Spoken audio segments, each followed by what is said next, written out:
ስለዚህ አዲስ አበባ የኬሌ ሳይሆን የሁሉም ኢትዮጵያዊ ልክ እንደማንኛውም ከተማ ተደርጎ መታሰብ በጣም መልካም ይሆናል።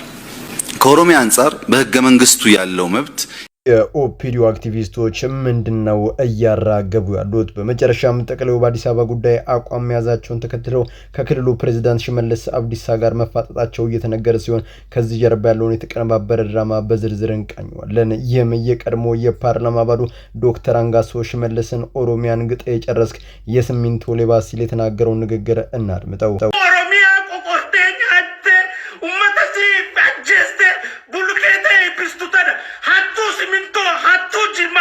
እዚህ ጉዳይም ዶክተር አንጋሶ እጅግ በጣም በከፍተኛ ምሬት የባለስልጣናቱን ጉድ ዘርግፎታል። ዝርዝሩን ይዤላችሁ ቀርብ ያለው ኦሮሞንስ ልክ በአማራ ላይ ለማነሳሳት የሚደረጉ በመንግስት ደረጃ ዛሬ ፓርኪንግ እየሰሩ ነው ብሎ የሚሳለቁባቸው የዘመናችን ዘራፊ ባለስልጣናት እኚሁ አቶ ገዱ አንዳርጋቸው ላይ እንዲፈጸም የታዘዘው የጊዜ ካልሆነ በስተቀር በየመራ ነው ሁሉም የሚደርሰው ይላል። በሀገራችን ፓርላማ እውነትን መናገር ወንጀል ይመስል አፈጉባኤው ከስርዓት ውጭ ሆኖ በመሃል እየገባ ራሱ የጣሰውን ስርዓት አቶ ገዱ እንዲያከብሩ ይነግራቸዋል።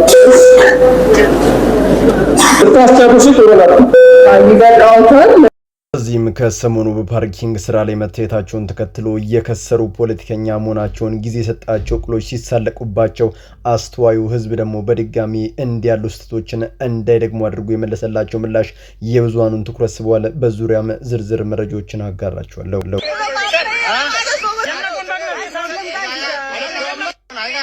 ሰሞኑ ከወደ እንዴት ሰሞኑ ዜና በርካቶችን ያሳዘነና ያስደነገጠም ነበር። ኩናል ቻንጉዴ ይባላል።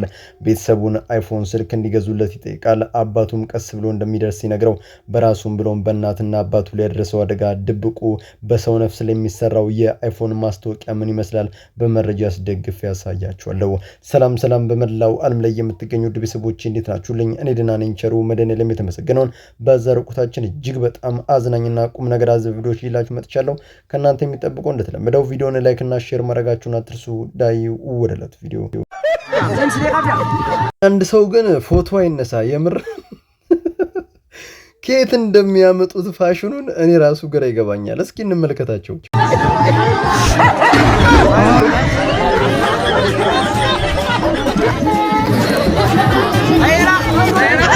ምን አስቦ ነው? አረጋጋው እንጂ እንዴ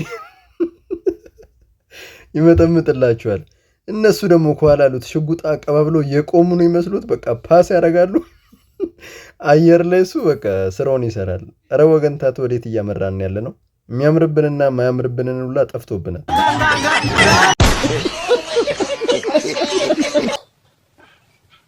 በንሼ ብሮ አሰሪም እንዴ ጓደኛ ማማቾች ስፖርት ቤት ገብተው ስፖርት ለጤንነት እያሉ ነው። እንግዲህ አንደኛው ትንሽ ተስፋ ቆርጧል። ለውጥ አላየመስም።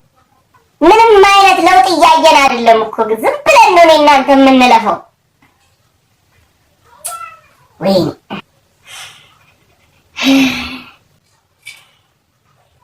አፒታይቱት ዘግቶ ነበር። እቺን ቸከስ ሲመለከት ምን እንደሚል ስሙት እስቲ 100 ኪሎ አቀበለኝ ላማሙቅበት።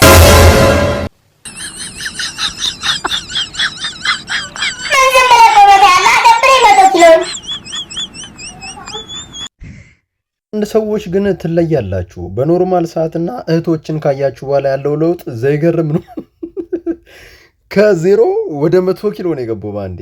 ወገንታት ስፖርቱን የምትሰራው ለራስ እንጂ ለተመለከትከው ሰው አይደለም። ወይንስ ሞቲቬት የምትሆኑት የሰዎችን ትኩረት ለመሳብ ነው?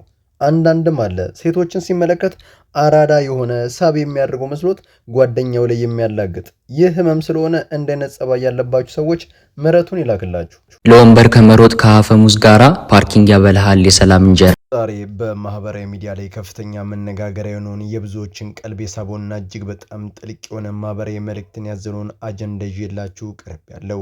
የቀድሞ የውጭ ጉዳይ ሚኒስትርና የአማራ ክልል ፕሬዝዳንት የነበሩት ክቡር አቶ ገዱ አንዳርጋቸው በአሜሪካን ሀገር በፓርኪንግ የመኪና ማቆሚያ ስራ ላይ ተሰማርተው የሚያሳየው ቪዲዮ ከጀርባው ስላለው እውነትና ስለ ስራ ክብር አብረን እንመለከታለን። ቪዲዮን በደንብ ላይክ ሼር ማድረጋችሁን አትርሱ። መቼም የሰው ልጅ ክፋት ሲያሳክር የራሱን ውድቀት የባለስልጣናቱ ልሳናት አቶ ገዱን ያዋረዱና የተሳለቁ መስሏቸው ይህንን ቪዲዮ ቀርጸው ሲለቁት ያሰቡት ሌላ የተፈጠረው ግን ሌላ ነበር። አንዳንድ ፖለቲከኞች እንደሚያስቡት የኢትዮጵያ ሕዝብ ሾርት ሜሞሪ የአጭር ጊዜ ትውስት ያለው ሳይሆን እያንዳንዱን ነገር የሚመዘግብና እውነትን የሚያውቅ አስተዋይ ሕዝብ ነው።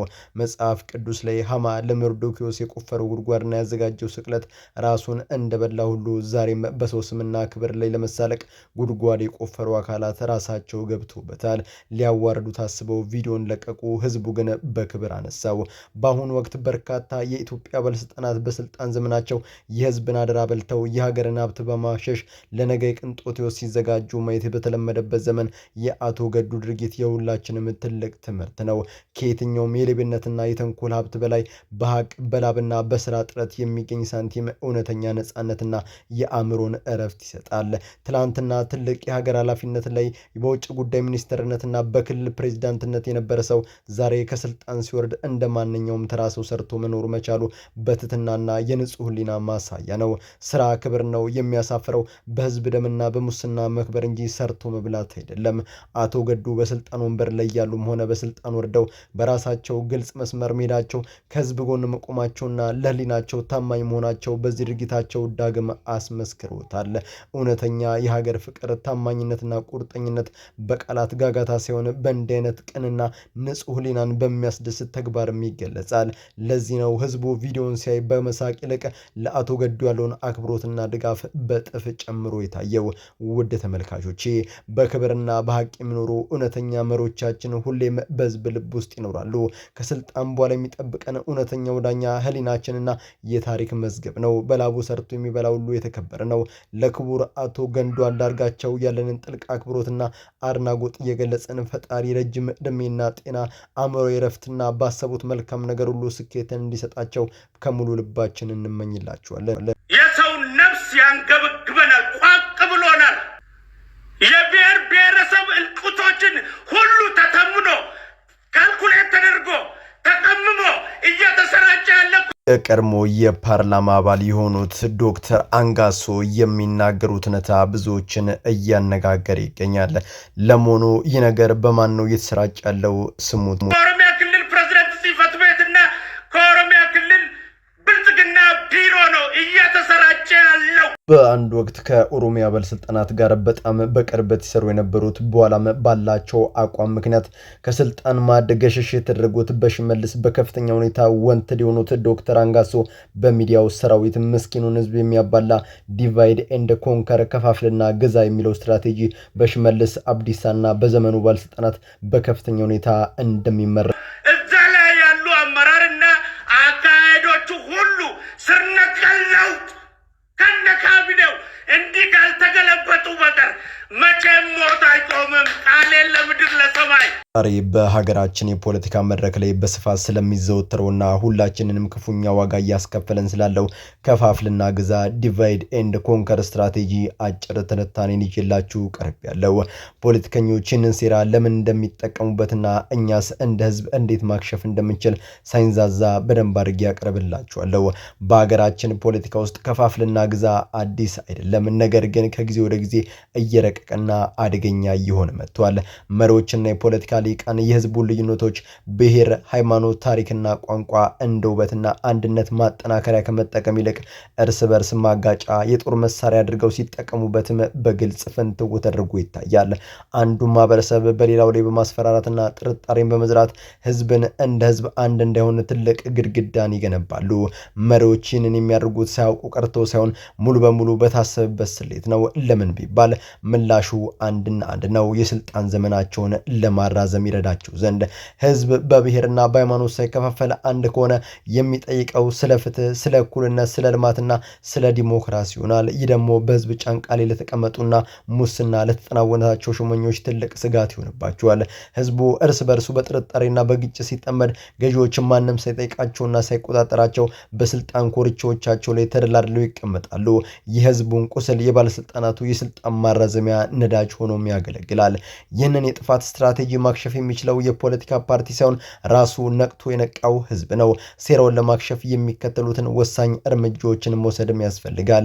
የኢትዮጵያ ህዝብ እውነተኛ ጥላት ድህነት፣ ሌብነት፣ የፍትህ እጦትና ስርዓት አልበኝነት እንጂ ከጎኑ ያለው አብሮት አፈር የፈጨው ወንድሙ እንዳልሆነ ጠንቅቆ መረዳትም ይገባዋል። በሶሻል ሚዲያም ሆነ በመንግስት ሚዲያዎች የሚለቀቁ ማጋጫ ትርክቶችንና ቅስቀሳዎችን በስሜት ከመቀበል ይልቅ ይህንን ዜማ ማን ይጠቀማል፣ ከጀርባው ያለው ሴራ ምንድነው ብሎ የማሰብ ባህልን ማዳበርም ያስፈልጋል። ፖለቲከኞች የገነቡትን የብሔርና የጥርጣሬ ግድግዳ በማፍረስ የሰዎችን ግላዊ ማንነት ብቻ ማክበር፣ በጋራ አገራዊ ጉዳዮች ላይ በስሜት የራቀ ውይይትና መቻቻልንም ማስፈን ያስፈልጋል። ውድ ተመልካቾቼ ሲሾም ያልበላ ሲሻር ይቆጫል እንደሚባለው የዛሬ ፖለቲከኞች ስልጣናቸውን ለማራዘም ሲሉ ህዝብን ማጋጨታቸው አይቀርም። እኛ ግን መከፋፈልን አንጋፋ በማለት ሴራቸውን ንቀን አንድነታችንን ማጽናት አለብን። የመሪዎች ስልጣን ጊዜያዊ ነው፣ አብሮነታችን ግን ዘላለማዊ ነው። ስለዚህ አዲስ አበባ የኬሌ ሳይሆን የሁሉም ኢትዮጵያዊ ልክ እንደማንኛውም ከተማ ተደርጎ መታሰብ በጣም መልካም ይሆናል። በሀገራዊ የምክክር ኮሚሽኑ መድረክ ላይ የተደረገ ንግግር ቆራርጦ በመውጣት የህዝብን አጀንዳ ለማስቀየስና ለማዘናጋት ስለሚደረገው ጥረት እንዲሁም አዲስ አበባ የሁሉም ናት ከሚለው የጠቅላይ ሚኒስትሩ ንግግር ጀርባ ያለውን የህዝብ ጥያቄና ብስጭት አብረን እንመለከተዋለን። በቅርቡ በማህበራዊ ሚዲያ ላይ ጠቅላይ ሚኒስትሩ አዲስ አበባ የሁሉም ኢትዮጵያውያን ናት ያሉበት ቪዲዮ በስፋት ሲዘዋወርም ተመልክተናል። ነገር ግን የሀሳብ የተወሰደው በሀገራዊ ምክክር ኮሚሽኑ መድረክ ላይ ከተደረገው ረጅም ንግግር ውስጥ ተቆርጦ መሆኑን ማወቅ ያስፈልጋል። አንዳንድ ባለስልጣናት፣ ልሳናትና የሶሻል ሚዲያ ካድሬዎች ይህንን የተቆራረጠ ቪዲዮ በተደጋጋሚ ጊዜ በመልቀቅ አሁን አዲስ አበባ ከተማ አስተዳደር ዙሪያ ያለውን እውነተኛ የህዝቡን ቁጣና ጥያቄ ለማዘናጋት ዳይቨርሽናሪ ታክቲክ እየተጠቀሙበት ይገኛል። ህዝቡ ግን አዲስ አበባ የሁሉም ናት የሚለው ቃል በተግባር ሲረጋገጥ ማየት እንጂ ለፖለቲካ ፍጆታ በንግግር ደረጃ ሲነሳ ብቻ መስማት አይፈልግም።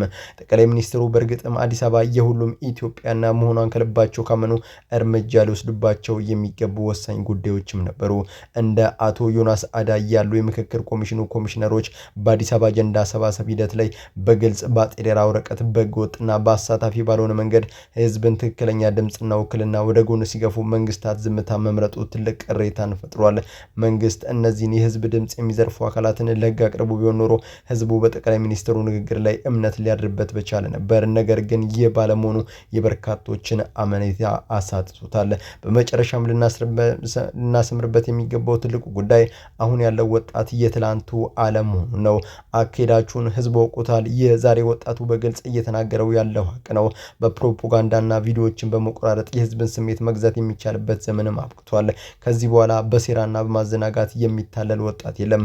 ወጣቱ ጥያቄው ግልጽ ነው። ፍትህ፣ እኩልነትና የህዝብ ድምፅ የሚከበርባት እውነተኛ አዲስ አበባና ኢትዮጵያን ማየት ነው።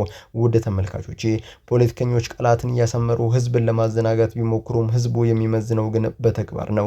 አዲስ አበባ በስም ብቻም ሳይሆን በአስተዳደር በውክልናና በባለቤትነት የሁሉም ኢትዮጵያዊ መሆኗ እስካልተረጋገጠና የህዝብ ድምፅ አፍነው በሚበሉ ላይ እርምጃ እስካልተወሰደ ድረስ ይህ የነቃ ትውልድ ጥያቄውን ማቅረቡን ከቶ አያቆምም።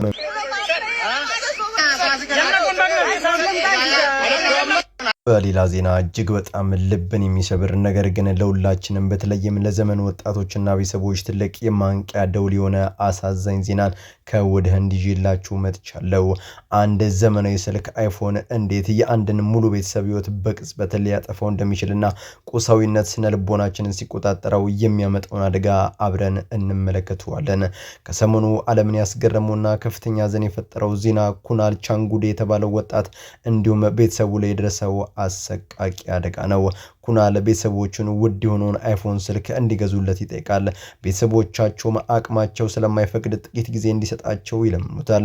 ወጣቱ ይህንን የቤተሰቦቹን ልመና ወደ ጎን በመተው በስሜታዊነት ታውሮ ከቤት ወጥቶ ገደል አፋፍ ላይ በመቆም ስልኩን ካልገዛችሁልኝ ራሴን እሰዋለሁ ብሎ ያስፈራራቸዋል። እናት አንጀታ ተላውሶ ብትለምነውም ሊሰማት አልቻለም። አባት በነገሩ ተደናግጦ የልጁን እጅ ይዞ ለማዳን ሲሞክር ልጁ አባቱን ይዞት ወደ ጥልቁ ገደል ይወርዳል። የአሰቃቂ ትዕይንት ያየችው እናትም ይህን ከማይብላ ተከትለው በመዝለሏ በአንድ ስልክ ምክንያት አንድ ሙሉ ቤተሰብ እስከ ወዲያኛው አሸልበዋል። ይህ ዜና በማህበራዊ ሚዲያ ሲሰራጭ የሰዎችን ሀሳብ በሁለት ከፍሎታል። አንዳንዶች ይህንን ዘግናኝ ክስተት ዘመናዊ ቴክኖሎጂ የካፒታሊዝም ሰለባነት አድርገው ይገልጹታል። በሰው ነፍስ የሚሰራ ማስታወቂያ በማለት ትልልቅ ኩባንያዎች ወጣቱን ትውልድ ስልካቸውን ካልያዙ በስተቀር ህይወት ትርጉም እንደሌላት አድርገው ስነ ልቦናዊ ተጽዕኖ እየፈጠሩ ነው ይላሉ።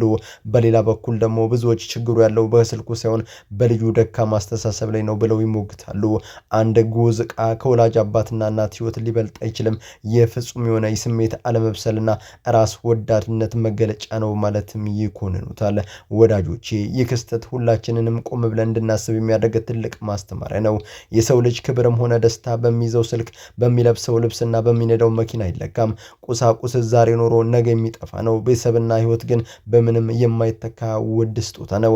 በህይወት ውስጥ ከሰራን ከለፋንና ከታገስን የማናሳካው ምንም አይነት ነገር የለም። የሚፈልጉትን ነገር በአቋራጭ ወይም በማስፈራራት ለማግኘት መሞከር የመጨረሻው ጥፋት ነው። ከስሜታዊነትና ከራስ ወዳድነት ወጥተን ከራሳችን ተርፈን ለቤተሰቦቻችን እንዲሁም ለሌሎች መሆን እንደሚገባን የአሳዛኝ ታሪክ በግልጽ ያስተምረናል። ውድ ተመልካቾቼ ቴክኖሎጂ ህይወታችንን ሊያቀልልን እንጂ ህይወታችንን ሊቆጣጠረውና ቤተሰብን ሊበትን አይገባም። ለልጆቻችን ከቁሳቁስ ባለፈ የህይወትን ትርጉም፣ ትዕግስትንና የቤተሰብን ክብር እናስተምራቸው። ለዚህ አሳዛኝ ቤተሰብ ነፍሳቸውን በአጸደ ገነት እንዲያሳርፍልን እየተመኘን እኛም ከስህተታቸው እንማር እንላለን። በመላው ዓለም ላይ የምትገኙ ውድ ቤተሰቦቼ ለዛሬ እናንተን ያስተምራሉ፣ ይጠቅማሉ፣ መረጃ ምናሉ ብዬ ያሰብኳቸውን ቪዲዮዎች በዚህ መልኩ አቀረብኩላችሁ። በቀጣይ በሌሎች አስተማሪ ቪዲዮዎች እንገናኛለን። ለዚህ ቻናል አዲስ ከሆናችሁ ምን እየጠበቃችሁ ነው? መለስ እያላችሁ ሰብስክራይብ፣ ላይክ፣ ሼር ማድረጋችሁን አትርሱ። ባላችሁበት ሁሉ ክፉ ሲነካችሁ በሰላም በቸር በጤና ቆዩልኝ። ይመቻችሁ።